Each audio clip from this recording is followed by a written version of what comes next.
21st century man from his perspective. Wow, it's been a show. It's been a wonderful season. And if you missed anything, you don't want to miss this one. Yes. This is the season finale. Yes. This is the final beat of our wonderful show, the 21st century man from his perspective. And we've talked about so many things about the 21st century man. And today, you don't want to miss it. Welcome.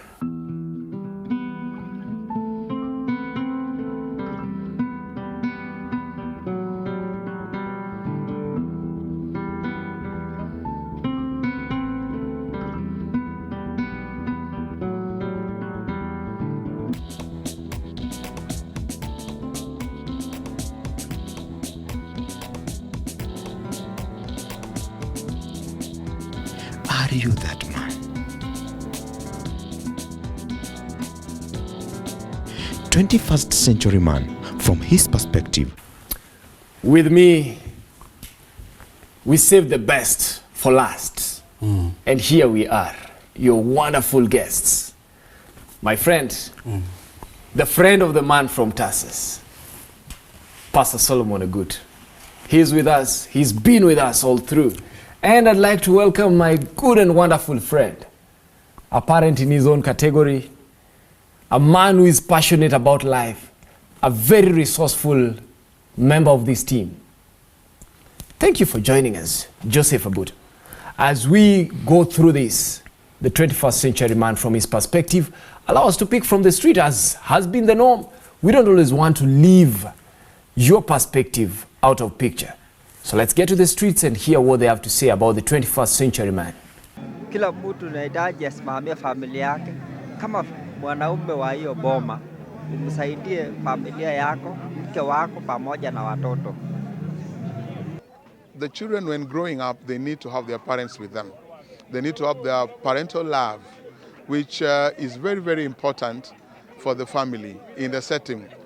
And parental love enables the family or enables the children to grow strong in the faith, strong even as individuals, knowing that they have people that watch over them, will protect them, people that they will run to, and share with them the challenges that they face in their growing up. 21st century man from his perspective. Wow, I am just excited to talk about this aspect of the 21st century man. You know, everything, all the things we've talked about have been wonderful, but this one calls for the man to be very responsible. And let's hear. You know, the society talks about so many things. We are blaming the challenges in society because there was an absent dad. There's a parent who did not do this. Tell me, the 21st century man is a parent. The 21st century man is living at a time when he is expected to give parental advisory, parental guidance. What can the man do? Can we start from 127? Psalm. Sure. Please, 3 to 5. What does it say? And when you look at Psalm 127, wow, it says from 3, Lo, children are an heritage of the Lord, Yes. and the fruit of the womb is his reward. Yes. As an arrow in the hand of a mighty man, Yes. and so are the children of the youth. Happy is the man that hath his quiver full of them. Yes. They shall not be ashamed, but they shall speak with the enemies in the gate. That's it. Blessed is the man who has children, because children is a heritage from what? From the Creator himself. Yes. He gives them. Then he gives, is it a comparison between the children somebody has and the quiver that a warrior carries? And inside the quiver, there are arrows. Yes. And when you want to kill an enemy, you have to pick a bow again. Put your arrow into it, pull it a little bit, and it will go. My brother, are you hearing the analogy he's trying to put? He's almost trying to say that here is the 21st century man. Is he going to pick his child and put it and direct? What do you think? Let me say that circumstances change. Players also change. but the principle of God dealing with men is ever the same. So what he expects of a 21st century man is not less that which he expected from any other century man. And so that principle is to be to the task of building a family, taking care of them, promoting. It's a process of promoting the children, both physical, emotional, social, intellectual, so that they grow from their infancy stage to adulthood stage. It is possible, and that is what God expects. And here we are talking about the man as a parent. The man expected to be here and present. And I took note of something. Look with me in the book of Genesis chapter 5 and reading from verses 20. No, let me start from 21. It says, and Enoch lived 65 years and begat Methuselah. And Enoch walked with God after he begat Methuselah. You're talking of a walk with God. Enoch walked with God after he begat Methuselah. And you know, for me, I am not running by words in the Bible. I'm going to pick that word, that his walk with God is recordable, if I could use that word. It can be recorded. Now he has a child. You're bringing in a very important concept, which I think we should pick as a model as we start. And when you look at that genealogy, you'll call Enoch. Enoch begot Methuselah. You come to Methuselah, he begot so-and-so. So-and-so begot so-and-so. But in between, there's a word which is constant. Walked with the Lord. In all of them.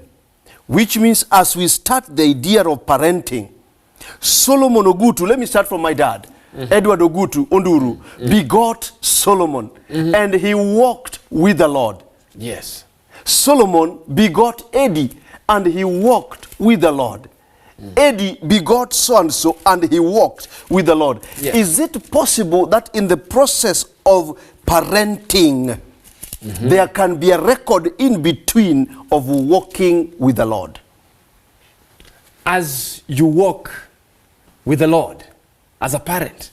And that's why I want us to go to the text. Commonly, almost everyone will talk about this text when it comes to parenting. And we cannot avoid it. In Proverbs 22 verses 6, train up a child in the way he should go. And when he is old, he will not depart from it. Train up a child. What do you think? In the way he should go. And the child must be well trained from the prenatal. There's a prenatal care just before the birth.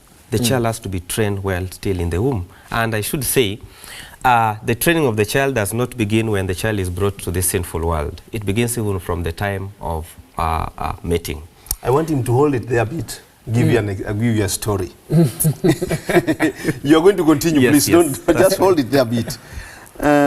God has blessed me with 3 sons. Yes. The firstborn is known as Eddie. Yes.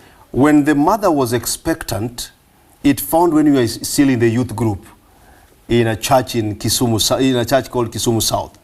So I love soccer so much. I love playing soccer. So that those days we could go out to play soccer. And in the process, you realize that I'm a striker, by the way. Yes. I'm a very good striker. Don't be mindful about my height. Just about the same as I, but I'm not So saying any point I scored a goal, the child inside kicked. will kick. Oh. I don't know the biology behind it. I don't know the mechanism behind it. And you could feel some connections and movement. Wow. You walk into the room, the mother is sleeping and resting, and you say a word. I don't know, you'll assist me today. The boy starts kicking here and there. I don't know. How can I assist you on things that only women know? When my wife was pregnant, my baby could kick when you come in. And could it be that there is a connection that the 21st century man, if the child is already responding to your goals, when you score in the pitch, is responding, what does that tell us about in real life? And that's why you are developing. Even when you are shouting to your wife while she is expectant, the kind of kick differs. And you'll realize that the child will respond based but violent. on, yes, the emotional of the mother. so it affects this baby while still in the womb. And so that's why when it comes to parenting and taking care of these young I ones. wanted to ask this, Joseph. Yes. Are you speaking out of experience? Experience. I'm a married man. I'm a married man with 3 children. With 3 children. Yes. So you're speaking out of experience. Out of But I experience. just want to put this into perspective. You have 3. Yes, 3 boys. So I'm the only one who is humble here. Yes, one. With 2 kids. I have a son and a daughter. But why I'm asking this is because somebody may think that what you're telling us is theory. It can't be theory because the kicking is not theory. and so when the emotional attachments of the mother to the kid are related. And so that's why when it comes to the parenting, it does not come when the child is born. It begins from the prenatal stage, where the mother has to take care of the things that she eats, the things the things that she watches, the environment that she is in, because all these things are shaping the child that is to be brought forth. And so when the child is born, then you continue with what you are doing. And I said, even at the point of mating, what is the agenda? What's the idea? Why you are coming together? So why what about the child? So if the idea is wayward, even the parenting as you begin when the child is born, then things begin to collapse. But if the idea is false based in the scriptures, then when the child is brought forth, then you see things now run in the ways of the Lord. A disclaimer. Yes. Somebody said, a disclaimer. A disclaimer. Somebody say that when you find some of these ones who like making noise so much, maybe they were given birth to behind the posho mill, where there's a lot. That's a disclaimer. but you can continue. Well, allow me to read something. And do you know what you've said is very true? And it's actually biblical. I saw in the book of Judges, chapter 13, the Lord appears to Mrs. Manoah and gives instructions to Mrs. Manoah. When Mrs. Manoah talks to the Lord and he gives instructions. Manoah is told that your wife will be pregnant. The wife tells Manoah, I'm going to be pregnant. And Manoah is like, no, the man who appeared to you must appear to me. And you know what? I love God for one thing. The Lord appears to Manoah. And when the Lord appears to Manoah, I want you to hear what Manoah said. The Bible says in chapter 13 of Judges, verses 11. And Manoah arose and went after his wife and came to the man and said, Art thou the man that spaketh unto the woman? And he said, I am. And Manoah said, Now let thy words come to pass. How shall we order the child? And how shall we do unto him? Listen to this. The 21st century man is a man who is going to ask God, how am I going to order this child? And this is said before the child is born. Listen, we're not going to do trial and error with children. The 21st century man as a parent is not coming with the trial and error. Can you read the instruction which was given to Mrs. Manoah? And listen, I like this. The instruction which was given to Mrs. Manoah, I am not going to read, my brother. I want to know the instruction which was given to Mr. Manoah himself. Okay. Because you're talking to the 21st century man. And listen to this. It says, And the angel of the Lord said unto Manoah, Of all that I said to the woman, let her believe. She may not eat anything that cometh out of the vine. Yes. Neither let her drink wine, Yes. nor strong drink, nor unclean thing. All that I commanded her, let her observe. In other words, I gave instruction to the ladies, but I want you to hear as a man. And that's what you call prenatal. Men in this, by the way, the role of the 21st century man does not end with conception. This has to be clear. The 21st century man must take responsibility. In the whole of this show, we've talked about responsible man. He must take responsibility for the seed that he has planted here.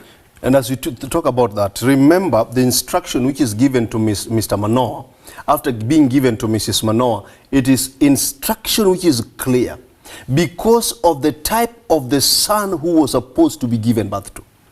There's a specific duty this son was supposed to do, to come and lead the Israelites into battle with the Philistines. Which means there are some people God has destined, and let me use that, their children to be of a certain angle, to lead a certain kind of a lifestyle. And the kind of leading should start from within. And the moment you interfere with it from that point, you are trying to interfere with the flow of what God had planned. Oh, what God had planned brings me to something. Are there parenting ways or skills that we seem to be having and we've just picked them from elsewhere? Is our parenting style affected by our upbringing? Sure. By beholding, as Pastor had said, by beholding so you become. Our parenting is well instructed in the Bible. And we know how we are supposed to guide our children from the point they are born up as they grow to the full man. But then, along the way, there are certain the environmental factors. We have the societal factors. We have several factors that affect how we parent. But then, our focus need not to be lost on what God expects of us. Remember that in the expectation of God is that he wants us to bring forth a godly children or godly child. So in the godly children, God wants to see himself in that. And so the way they are supposed to be brought up is also supposed to be in a godly way. But lo and behold, you realize that in the things that we watch affect how we parent our children. And allow me to say this. When it comes to the family affairs, you look at certain movies, as the soap operas that we watch, and you see how the children are abandoned by their parents and they do not take care about them, they shout at them. You see, as the children are growing and as this young lady and this young man are growing, they want to be better parents, they come to copy what they watch. So the frequency in which you watch all these movies affect how you relate to your children. And then you begin to think that a child right from the womb, you shout. Born, you shout at them. And so you will find that these things affect us, and that unknowingly we realize that we grow to this 21st century man who does not now abide by the biblical principles, but we copy them from the movies and the soap operas of this world. I get your point. I get your point. And I really want us to develop on that, because can we have a parenting legacy? Shortly after the break, we'll continue with that.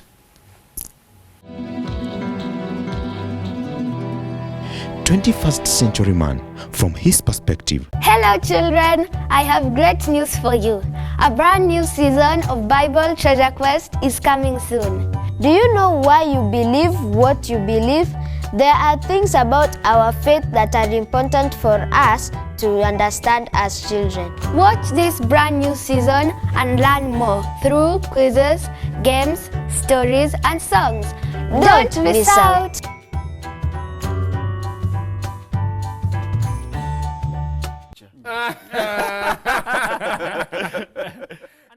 21st century man from his perspective. Welcome back, dear viewer. We are on the show, the 21st century man from his perspective. And we're just talking about parenting today. And as we're talking about parenting, this man as a parent. And before we went for the break, we were talking about the things that influence our parenting skills and such, and our parenting styles. But there's such a thing as a legacy. You know the way when a government is about to hand over, the government wants to leave a legacy. And I always say, legacy is unique. And as we talk of legacy being unique, I am saying that there are things that certain families were known for. When you grow up, when I was growing up, my dad was a teacher. My dad was a teacher. And throughout the entire region, my dad was known as this stiffler. Is a very serious teacher. And you know, I got to realize afterwards that even people who meet me expect me to have become a very thorough person. They expect me. There's a legacy. And that's why we always ask, what's in a name? And let me ask, families are known by what name? There's a name which What's runs name? through. What is the name? In a family. They say this is whose family? In terms of the woman or the man? No. Family. The father's name. That's it.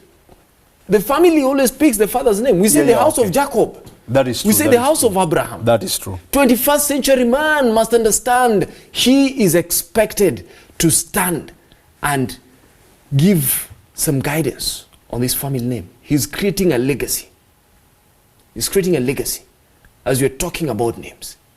And you see, when we talk about this, we then mean that as we talk about parenting, what legacy are we leaving for our children? I keep on saying this, and I've been saying it along all through the show. I've taken after my dad as a pastor. When you go to Ranen conference, my dad, the moment you hear Pastor Unduru, the next thing which comes forth is youth, the youth ministry. That is one thing you'll always pick. You have to walk in the footsteps. For example, he served for 21 years of service as a minister of the gospel without anything tainting his name. Then he went and retired with the brand of that name still stuck there.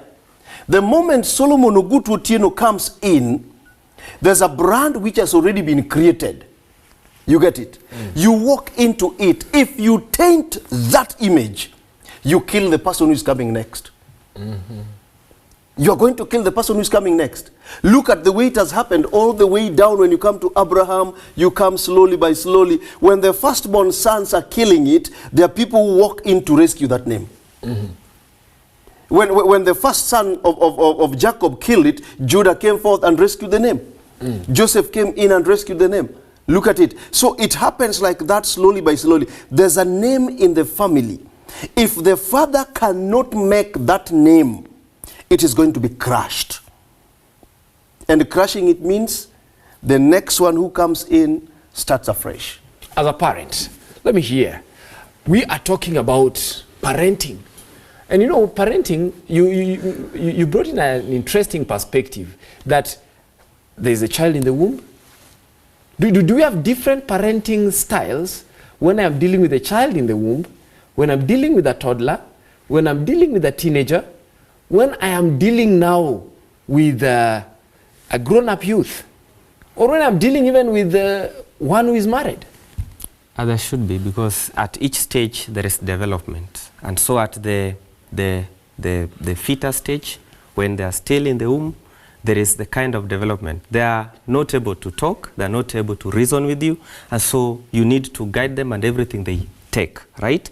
But now when they are brought forth, they are given birth, they're able to see, they have the senses basically. Yes. And so there is a way that you need also to have an approach. In their teens, these are young people who are able to reason. So you need to reason with them. You need not to be a dictator. You need not to be a tyrant parent or tyrant father who sees a spanking of the children each and every time. There is a way you need to resonate well with them. I think we are not going to miss this one. As a parent, how can we go without... You've brought an aspect over there, and I want us to look at it the way the book of Proverbs then will say it.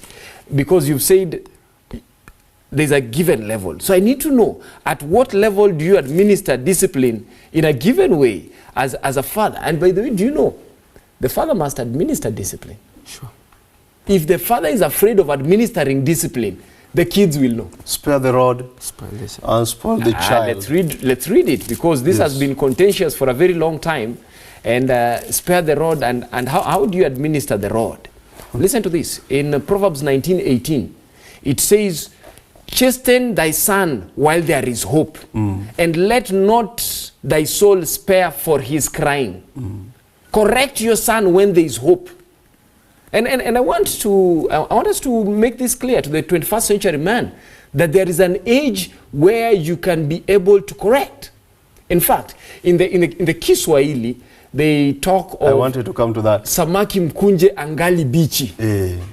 Meaning there is a time when you can bend the tree, when the tree is still tender. Yes. But there's a point where you cannot continue struggling to bend the tree. You're going to break it. There's an example I love giving. And in cases like these, I like giving my own stories of what I've seen happen to my boys. In one of the shows, there's a point at which I say that my first son, I loved beating him with an intention of correcting him. Little did I know that I was interfering with this individual. Until when he came and complained to the mother, why is it that when I've done things, daddy beats me and he doesn't beat my brother? That is one. There's a statement which I also love saying so much because it happened in my house. When my second born was 3 years old, still a young boy, doesn't know anything, he has not started going to school. It is getting dark in the evening. Then I decided to sit by the window. They are playing outside. Then I wait for them to come in. And the moment they come in, I tell the eldest brother to go and bring a belt because I want to cane them. Then when they come back, I tell them to go and sleep on the, to sleep on the ground or on the floor. But this young boy of 3 years refused to sleep. He asked me, Daddy, why do you want to cane me? I told him, why must you come back to this house late? This boy fumbled with the words. You are here. If it was late, why couldn't you have called us? 3 years. Hey, He fumbled with the words. my brother, how can you answer that? I'm 21st century children are asking difficult questions to their That fathers. one was They on a love Friday. reasoning. That one was on a Friday. On Sabbath, we went to church, then we let them come home early. In the evening, we found them, we reached home late. Together with the brother, they came with the key, holding it on their hands. Then they stand there, looking at us and telling us that what is the time? Why have you come late? This house, people don't come back late. Wow. And I think that's why You reap what you sow. that's why the 21st century man should understand the children, stand their psychological development, their growth, and also get in touch with their emotions and how they are affected. We should be quick to inflict pain as a way of disciplining the children, but it should be the last resort when these other options have failed. It is reason. Remember, in the case of pastor, if he is too quick to inflict pain as a way of giving the guidance, he may end up, the children when they grow up, they think that the father was inflicting pain because he was of age. And so when they also become of age, then they can be disobedient. And so as we spare the rod, we spoil the child, but we need also to know that as we need to employ reasoning with the young ones, so that as we go on with our parenting, the children are understanding and then introduce. I need to explain something. And I say, real men talk about real life situations and they talk about themselves. When I was young, this one I got to hear during my graduation. You know, men, let's graduate. You will hear stories you've never heard. When I was young, during the graduation, my mom stood up and my mom made a comment. And you can go confirm with my mom, she's still alive. My mom made a comment that of all her children, I was unique in that I was the one child who would be caned. And after I have been caned, I will go back and say thank you. No, I'm just talking of what I did. The testimony of my mother you can't argue against. And let me tell you something. I want to doubt that. No. While you're going to doubt that, I will give you the number to my mother and you will confirm that. Because these are real things that happen. There's something I noticed. In my time when I was growing up, I wasn't beaten so many times. And I think the reason I wasn't beaten so many times is a number of times I would always try and incline to what is right. My brother can testify that he received more than me. He received more strokes. And you see, the Bible says in Proverbs 22:15, foolishness is bound in the heart of a child. The rod of correction will drive it away. Foolishness is bound, not is laced. Not it is somewhere. It is bound. So you see, what happens is, and this kept ringing in my head. Why I would say thank you is because I understood why the punishment is being administered. Let me give this example. One day, my dad sends me for a newspaper. But I never knew that on top, up at a certain corner, the price of the newspaper is inscribed. I never knew. So he gives me a 50 cents coin. so that I may give it when these people want it. Little did I know that my dad wanted to test the kind of a son he has. So I went and said, I came back and said, I've already paid. He realized that I took his money. When he realized that, there was a certain table like this one in our house. So he welcomed me inside the house. Then he made me lie on top of this, on top of the table. And took, you know those old bicycles of the old, and the kind of Black Mamba. Black Mamba, exactly, and the black elastic rubber whatever, Yes. which was being tied at the career. Yes, that is what my dad used to tie me on top of that table. Why? Because I stole 50 cents. Never tie your child like that. I was caned 2 weeks without sitting, bruises Eish. on my buttocks because of 50 cents. Wow. I don't long to steal because that memory still comes back. But surely 2 weeks, that was tough. I think I can also give you the number of my dad. Yes. Yeah, so that you can. So that I can. But one thing we have to get to here is, listen, when you are removing foolishness, you are not killing the child. Please just deal with the foolishness. Foolishness is not so heavy. The discipline of 19th century, 18th century, and the 20th century. We are talking about the 21st century. I'm coming to that. You can confirm it was ruthless. Yes. Mothers will pick their daughters and some of them hit them even on the wall. They don't want any rubbish around them. But now we are talking to the 21st century. But you see now, when we are talking of that, we are talking of the mistakes that were in the 20th century parenting. And the 21st century man must come to the level of, you know, there are things you learn and unlearn. As we even alluded earlier, there are certain things our parents did, even in their parenting styles, that we loved. Yes. But there are certain things they did to us, which even when you sit down, you are like, do you have to beat your child until they can't sit? do you have to kill your child for them to live? It reminds me, Yes. You see, the society today is reactive to the approach of parenting. But the Lord wants us to be proactive. So that we lay fast the ground, so that Yes. when God bless us with the children or with the family, then we are able to properly guide them. But the problem why you see people reacting is we fail to provide for these instructions first. Abide by them. Ourselves as the 21st century man, myself, I'm in discipline. And I expect some discipline in my boy child, which is not possible. So as the 21st century man, we need to realize that we avoid these reactive kind of approaches, but let us be proactive. One, lay down. Yes. The principles that are laid down, let us follow them. Let's have time with our children. Let's associate with them, mix. And I like what he said about his children. When the children would the next day come and ask, why are you late? You see, a dad who is going to ask his children why you are late must be a timekeeping dad. Yes. A dad cannot ask why you are late, and yet yesterday you are not here on time. And that's the same thing, honesty. We are talking honesty. If you are a dad, train up a child in the way he should go, not the way you want him to go. You may say, I want my child to be a billionaire. I want my child to be a doctor. Train him in the way he should go. And that's why children are given principles. Once you've given them principles, they learn the broader principles. When you give your child the principle of love, he will learn to be loving.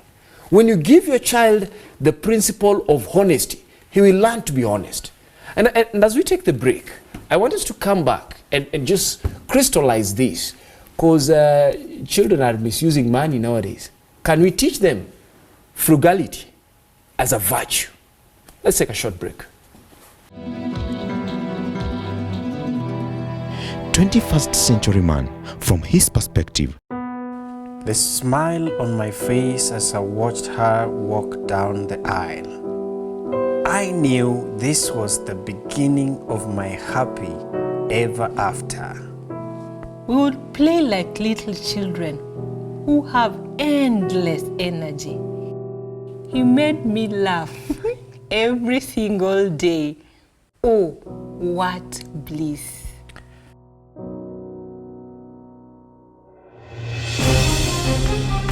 He suddenly had too many complaints. He just started doing everything wrong. I couldn't stand him. It was too much. When issues start trickling in your family, who do you turn to? What do you do?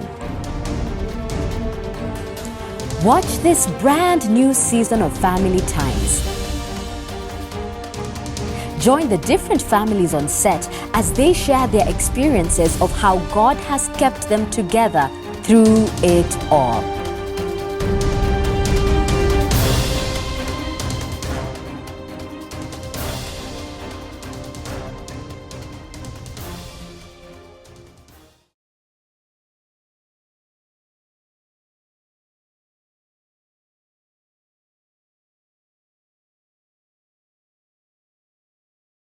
Picture. 21st century man from his perspective. Thank you very much, dear viewer. Welcome back to the show. It's been a wonderful time. And we are talking about the 21st century man as a parent. Before we went for the break, we were talking about frugality. We are seeing our children are spending too much. They're misusing money. Where can they learn this if it is not from the 21st century man who guides them on how to spend? You know, I've come to think of it. When, and you know this in the church, you want your child to tithe. When is a child taught to tithe?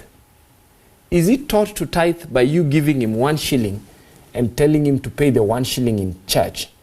Or is taught to tithe by you giving him 10 shillings as pocket money and tell him, you use your money? Okay, there was silence in heaven for the space of about half an hour, but we don't have time. Let me hear you, my brother. Yeah, all these things affect our children on how we train them. And in the case, that scenario that you brought, the case of even teaching the children the good thing that they should do. While our heart yearns for our children to do the good thing, in practice we do contrary. In a case where you want your children in the future to give back to the house of God, yet in practice you've taught them that in the house of God is inferior and this is the much you can take. You take 10 shillings, but for pocket money you can take 1,000. Yes, by principle you want them to go in the way of the Lord, but then contrary in practice you do directly opposite. And so we need to, as a 21st century man, we need to be very careful even in that which we teach them. We may think that they are still young, but we constantly train them. And then when they become of age, they will begin now to employ that which we've been training them in the yesteryears. Is it possible to teach our children that they earn money? Is it possible? In fact, I read some quotation somewhere which blew my mind. It says that money which comes to the young with but little effort on their part is not valued. Some have to obtain money by hard work and privation. But how much safer are those youth who know just where their spending comes from, who know what their clothing and food costs and what it takes to purchase a home? Can we be able to start teaching children that you earn money? It is possible. So that when you're even giving pocket money is not a right. Yes. You earn pocket money. When you come for holiday, you're not going to come here to laze during holiday. If you don't work, you don't have pocket money. The banks have modified something. It looks like a box, which nowadays I even see along the streets, where some of the vendors, to say so, or rather the people who sell around, have created a certain kind of a box with a hole on top. For dipping some coins or even 100 shillings if you have. Yes. Is it possible that somebody can buy for us, for the son?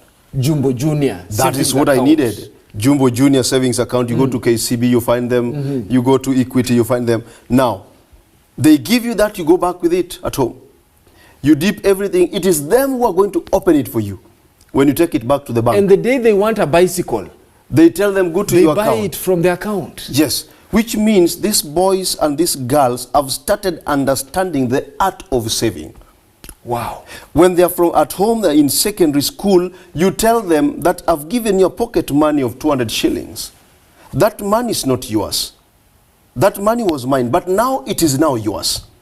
When you go to church, learn to give tithe out of it. Take 20 bob, give tithe out of it. It is now yours because it is an increment inside your pocket. The 4 years this kid is going to be in school, he or she understands the idea of tithing in church, because by that time they're not earning. Not even tithing, even savings. Can you imagine what will be the impact if we had the young people, they see that you've given them 1,000 shillings, or let's say even 10,000, whatever you give. But you say, go, do your shopping, and pick your pocket money out of it. I think we have allowed young people to even outsource their thinking economically. Yes. They've outsourced. You are the one tithing for them. You are the one thinking for them how much to save. Let's empower our children. During camp meetings, you are the one to collect money to give the church. On their behalf. The family gave. The family gave. No, everyone should give. Let everybody be responsible, and more so the ones who are responsible. These are the ones who are being trained. Let them go through the training process. Because ultimately, train up a child in the way he should go. When he grows old, he will not depart from it. And let us train our children to inculcate the saving culture. That not everything you are given, you are supposed to consume. Wow. Let us direct them to where this money comes from. Let us not shy away from telling our children that manual labor is a benefit. It's of great import. Let us ensure that our children work, and they realize that as they work, you get something to eat. You don't just sit down to be fed like the young ones of the birds that wait and open the mouth to be fed. So let us teach and train our children that they need to work, and it is hard work that pays, not to be given. And we have the problem with the 21st century parent, that today you think that if the child wants something, you provide, and we are careful not to hurt their feelings, and you want to provide everything. You find that you take your child, you feel it is love, that you take your child, you escort your child to the bus stop, you ensure that he or she gets to the bus, then you take them to the college. From the college, you ensure that in fact, you are the one who's holding the case. And even after that, when they have graduated, you are looking for a job for them. You look for them. So this child has become like a toy. Wow. Good for nothing. And then when things now run differently as compared to your expectation, you begin now to curse. But when you flash back, you realize that the problem begins from where you began. You failed to instruct the child well on all these cultures. Can I tell you something on gifts? My dad did something I didn't like when I was young, and I didn't like it. This one, even one day, we just sat down and we were talking. And when I was young, it was the days of Black Mamba. Now the big thing was mountain bike. Black Mamba was a common one, but when you had mountain bike, it was something big. It was like owning a VX. So mountain bikes, we looked, and I was a young boy, and I begged my dad to buy for me a bicycle. He told me, when you become number one, I'll get for you a bicycle. I went to class, studied, became number one. He didn't buy for me a bicycle. And do you know what? Continuing through every other year, I constantly remembered that he did not buy the bicycle. And that thing pained me so much that my dad refused to buy the bicycle. Until one day, when I was old, having even children, I sat down with my dad and I told my dad, Dad, by the way, you've always kept your promises, but one, you didn't buy a bicycle. Then he told me, my son, let me tell you something. Can you look at all the people who are bought for bicycles of your age? Where are they right now? Right now you have a vehicle. I didn't buy for you a bicycle. You can buy any other bicycle right now that you want. And I sobered up. And I believed that he knew what was good for me. What am I trying to say? As parents, first of all, I pick two things. Don't give things which are going to hurt your child. But also don't promise what you will not deliver. leave alone promising what you'll not deliver. Let us not peg the performance of our kids on promises. That if you do this, I will do this. The child will burn the midnight oil, not for them to be a better person, but they're burning the midnight oil to make you happy and for them to achieve the promise. Which means if the promise is withdrawn, there is no burning of the midnight oil. And they may even fail to do anything after they've achieved the promise. That is true. Let them understand the process of becoming a responsible human being. I have taken you to school. It takes everything for me to get school fee. I need the best out of you so that one day you can also remove me from this trouble. You can also lead a better life. You get it? You take this kid through a certain kind of a process, but not pegged on some things which don't last. They're just things which are there, which are temporary. So your kid grows up knowing very well that for somebody to be good, you must peg this. So they are going to come, the 21st century, they know very well, oh, we were promised a bicycle, now we have to promise our sons bicycle for them to be number one. And one thing happens with that. It is prestige. It is the identity. It's identity. And as you you go talk to about school identity, and your son is called number one and you feel so proud, then you go and buy a bicycle. I want to talk about, as we still talk about this, you see, when we are molding the 21st century man, there are things that come in. And in a previous episode, we talked about the ego. We talked about a man who can control his passions. We talked about a man who is in charge of his emotions. Tell me, and just to put it into context, how do you correct your children? Is there something about decibels, if you're getting me? Does the voice in which we are talking to the children really matter? Let me tell you how it matters. And I want to tell you what happened in my house. What would happen if I shouted? Let me give you an example of what Because happened. I'm serious. What happened in my house. There's a day my wife, we clashed a little bit. And I felt a little bit angered. And I raised my voice. And I felt a little bit disturbed. So instead of hitting this lady from Nyakach, I went and placed all the anger on the wall. And I gave the wall some 3 jabs. My son was looking at me. 1 month down the line, he got annoyed. You get it? Yes. He got annoyed. Yes. You can imagine what he did. Went to the wall. He went to the wall. Solution is wall all the time. Yes.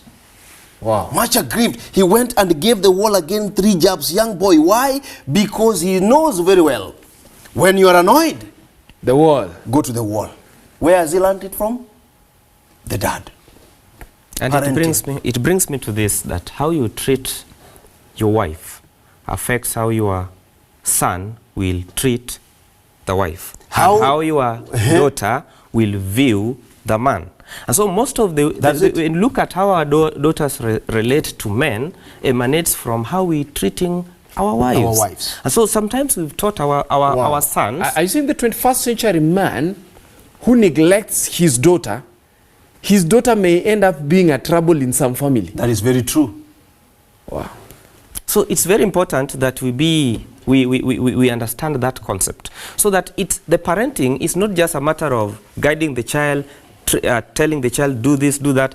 You can do the parenting by just your lifestyle, how you relate with the people around you, how you relate with your wife. But then there's a problem.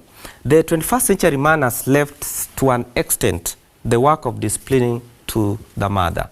And the husband say that, my work is to go look for food. You take care of the family. And you've become this absent father who does not instruct the family. You remember Genesis 18:19? Yes. For I know that he will command his family. God wants the man to take care of the family. You be in charge. You do not live for the mother to do all this. The mother is to complement you, but be in the picture. Be at home in good time. See what your children are watching. Be with them on the table. Eat with them. Help me Understand on all these You're talking concepts. of eat with them. Let me Yes. ask you, and let me just be direct.